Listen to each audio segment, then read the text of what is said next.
The strangest part of the spiritual path isn't the inner transformation or the mystical states, but it's the backwards nature of the external world. When you truly embody your awakening, reality itself becomes transparent.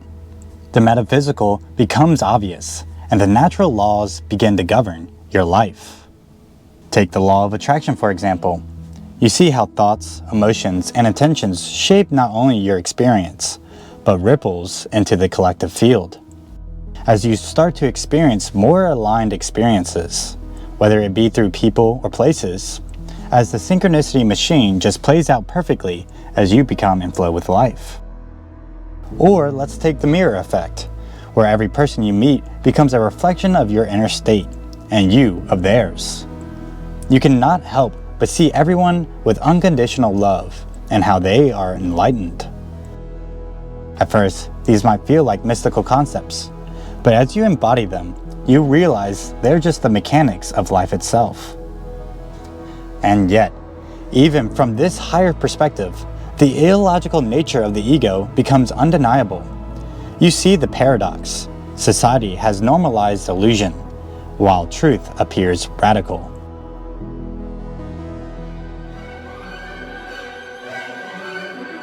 The right view, the natural view, the one that abides by natural laws, is treated as if it's the crazy one, all playing into the ego's games of mirrors. Even those who walk the path will nod their heads at concepts like the law of attraction or the mirror effect, and even explain experiences of these natural laws, and yet still get entangled in conditions, illusions, and the old story of separation. It's as if they can describe the truth with words, but the mind still slips into trickery when faced with the conditioning of the mind. And sometimes it is the wise ones, the long-time seekers, who seem to embody so many natural laws, only to get caught up by the simplest shadows. One little illusion pulls them back into the spiral, into yet another dark night of the soul. As the ego is cunning, it evolves with you, becoming the spiritual ego. It does not vanish with awakening. It simply puts on new masks, offering new lessons. But when one becomes self-realized, something shifts. The ever-present awareness of unity shines through the illusions as they arise. And in that light, you no longer feel the need to attach, to chase, or to grasp for what is unreal. Just like what the Course of Miracles says, nothing real can be threatened. The illusion still appears, but it passes through you like a cloud, while your awareness remains the clear sky.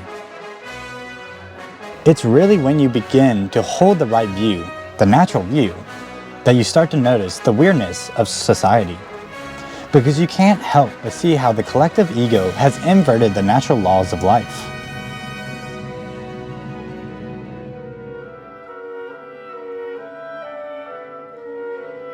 Abundance is twisted into scarcity. Love is twisted into attachment. Freedom is twisted into control. And separation is treated as the ultimate reality, while unity, the very truth of existence, is dismissed as fantasy. If we take a deeper look at the backwards nature of the external world, we don't even have to go far. Just look at the science of the human eye. Everything you see is literally inverted. Light enters your eyes upside down and backwards, and your brain flips it so you can function. Or the color we perceive is just what is not being absorbed. For example, the natural green in plants is from what is being reflected and not absorbed. The plant is not green, it is our perception to the plant that is green. Now let's take a look at abundance versus scarcity. We can see in nature the obvious abundance of creation, with the explosion of plant and wildlife when left alone. But humans took upon themselves to destroy and begin to monocrop farms, not only producing less than nature, but also killing the soil and producing less nutrient-dense foods. I mean, just look at a monocrop farm soil. It is literally a desert, dry and dead. We can even look at the backwards experience of love and relationships in society.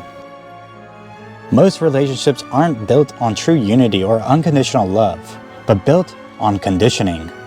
Instead of co-creation, they become about external gratification. I like you because of your art, your interests, your habits, your physical traits. But those are conditions. And when those conditions shifts, the relationship quickly becomes unstable. This is why so many intimate relationships and friendships collapse. Because they aren't rooted in the infinite, they're rooted in lack. And from that lack, it's easy to slip into energetic vampires, where two people are just feeding off of each other's energy instead of expanding together.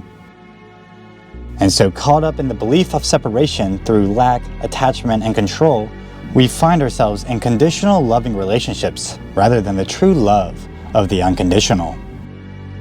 And yet, because of the heavy conditioning of the world, we keep building these cycles, the endless wheel of suffering, samsara.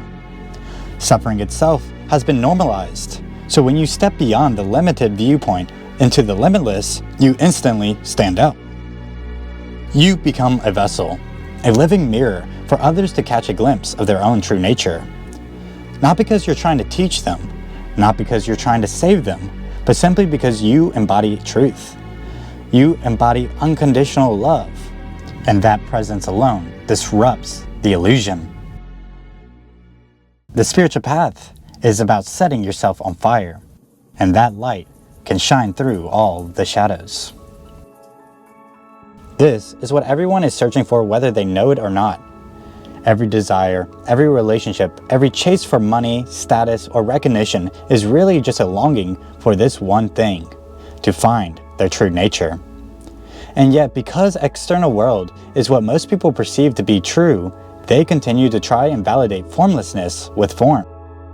And no matter how much they gather, it never fills the void. This is why, from the outside looking in, people will see the yogic intelligence of self-realization and perceive it as an acid trip, as it is the famous Western psychedelic medicine known for dissolving all illusions.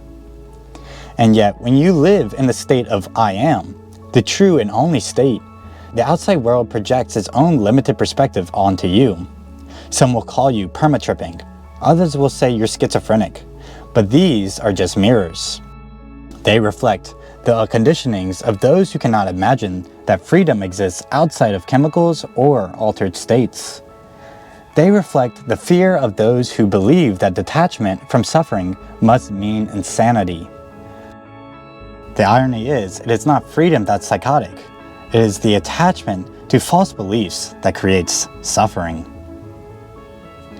Paradoxically, the true natural state of freedom is psychedelic by nature, as it is the psychedelics that breaks the mold of conditioning and identities. They dissolve the stories, the attachments, and the mask we cling to. But what a substance does temporarily, awakening reveals as permanent. The psychedelic glimpse is just a doorway, while self-realization is stepping fully into the house of embodiment. As even the psychedelics begin to have no effect of the yogic intelligence and only has a gross level interaction. As it may add or remove the clouds of identities and thoughts, but cannot change the ever-presence of the sky of consciousness. And so even in this psychedelic experience, it will only begin to feel as if you are just shifting into concentration states rather than entering into a spiritual dimension.